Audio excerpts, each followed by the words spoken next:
दुर्भाग्य मेरा वही है कि जो मैं कुछ चाहती थी, मतलब जो चाहती थी वो मैं नहीं कर सकी। पिछले 1.5 साल से मुझे केस में जब भी पता चला था तब मैंने सत्य बाहर लाने की कोशिश की थी। उसमें अविनाश भाई, निरंजन भाई की भी मदद ली थी।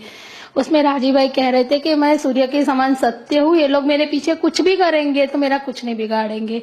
मतलब राजीव भाई हमें रोकते थे। और उसमें जब क्योंकि मैं भीलवाड़ा से थोड़ी नजदीक हूँ, मैंने एक व्यक्ति को सुनील आगीवाल वहां काम करने के लिए रोका था, उससे भी थोड़ी मुझे कुछ माहिती मिली थी। तो उसके बाद जो ये सब कुछ हुआ है उसमें उत्तम महेश मन में जुनून था, मैं राजीव दीक्षित को खत्म करके रहूंगा।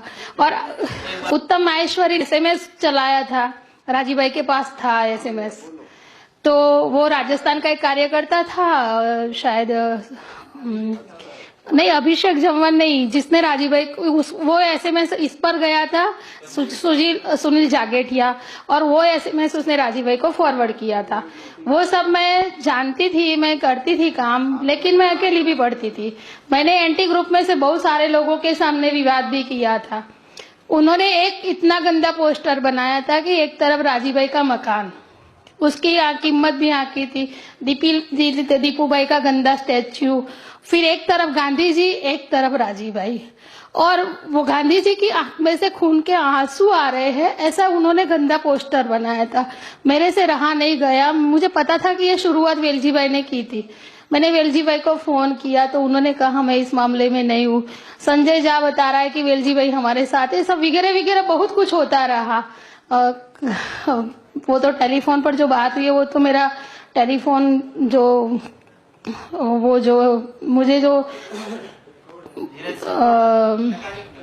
नहीं रिकॉर्डिंग फैसिलिटी तो फिर मैंने हटाई थी, वहां से की थी थोड़ी, लेकिन फिर इतना मेरे गांव भी ऐसा था, मतलब जो जहां से मैं एक ही जगह से जहां टेलीफोन से बिल डलवाती, वो भी साक्षी है कि मैंने लोगों से कैसे, तो वो सब मेरे से बातें होती रहती थी। उसमें मैंने एक ही चीज निकाली थी, ये लोग राजीव भाई को खत्म करेंगे, विचार के तौर से, शरीर के तौर से और परिवार के तौर से।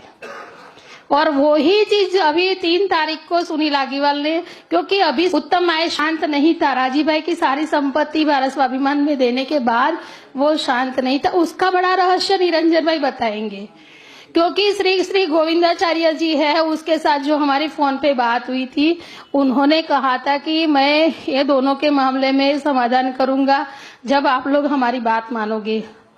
मतलब कहने का भाव कि वो लोग पक्ष लेंगे। और हम गए थे गोविंदाचार्य जी के पास, हम जो राजीव भाई का जो गंदा उन्होंने जो एक आर्टिकल बनाया था उसके पास एडिटर के पास भी गए थे। तो हमने कहा था कि बिना तपास किए आपने कैसे छाप दिया। फिर गोविंदाचार्य जी ने कहा कि हमको थोड़ा वक्त समय दो और फिर हम बताएंगे। थोड़े दिन के बाद मैं फॉलोअप कर रही हूँ, गोविंदाचार्य जी फोन नहीं उठा रहे, फिर नहीं उठा रहे, फिर पता चला कि श्री उमा भारती आई हुई है वहां पर, तो वहां गए हैं, फिर पता रहे कि वहां ब्लड शुगर बढ़ गया, ऐसे वगैरह वगैरह। फिर मैं पीछे पड़ी थी, मैंने उससे 1.5 घंटे की बात की थी, वो मेरे पास लिखी हुई है। उन्होंने कहा था कि राजीव दीक्षित को मैं नहीं जानता।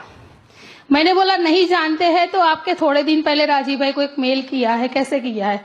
मेरी हाजिरी में गुजरात में 2 बार गोविंदाचार्य जी राजीव भाई को मिले हुए हैं, वाराणसी में मिले हुए वगैरह कई जगह पे मिले हुए, दीपू भाई के शादी में गए, क्या वो राजीव भाई को नहीं जानते? वहां से मेरा शक शुरू हुआ।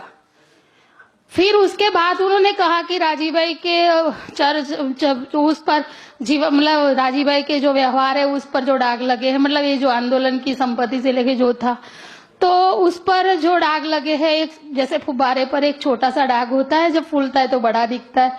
तो मैंने बोला ये तो आप हमारे कार्यकर्ताओं को भड़का रहे हो, जैसे मुझे आज कह रहे हो वैसे आपने आगे वाले लोगों को कहा होगा। ऐसे बहुत सारी गोविंदाचार्य जी से बात हुई, मेरे से रहा नहीं गया। मैंने कुछ कार्यकर्ताओं को बताई, राजीव भाई को भी बताई। राजीव भाई ने बोला कि देखा जाएगा।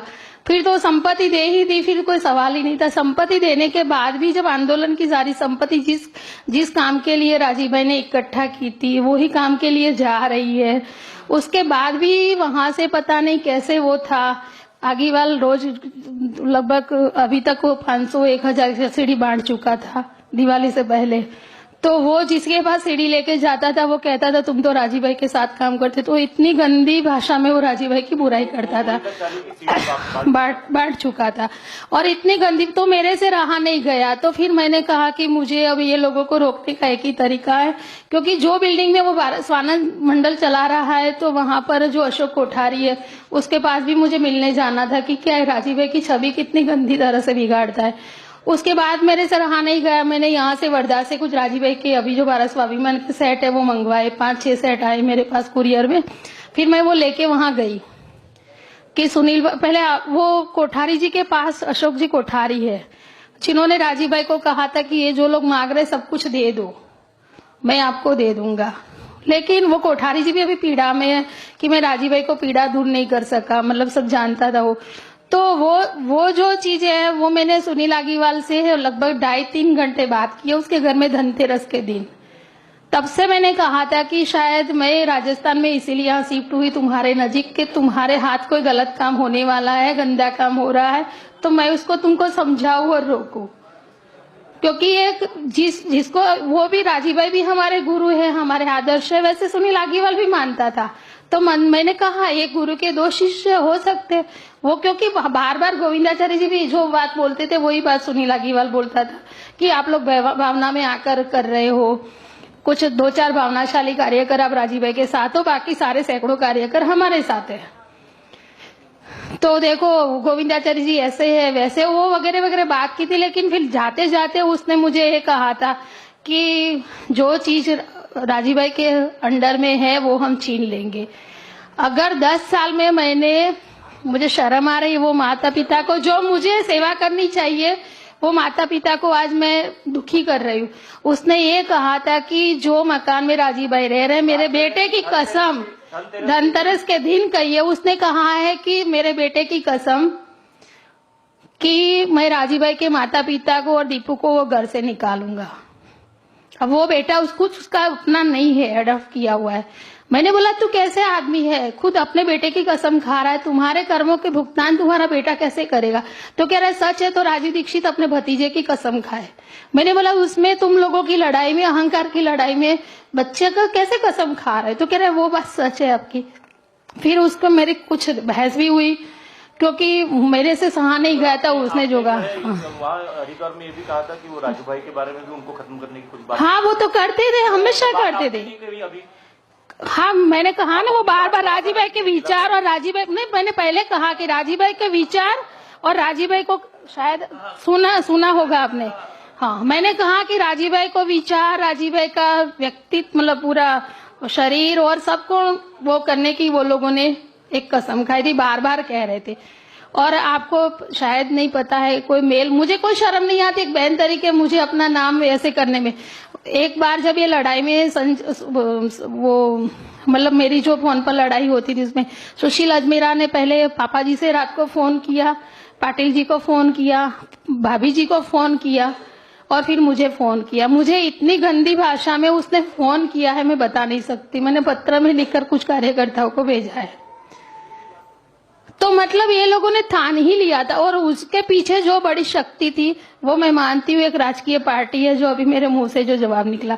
मुझे कहने में कोई डर नहीं है। गोविंदाचार्य जी ने पूरी कोशिश की है कि राजीव दीक्षित और रामदेव जी एक साथ मंच पर, भारत स्वाभिमान के मंच पर नहीं बैठे।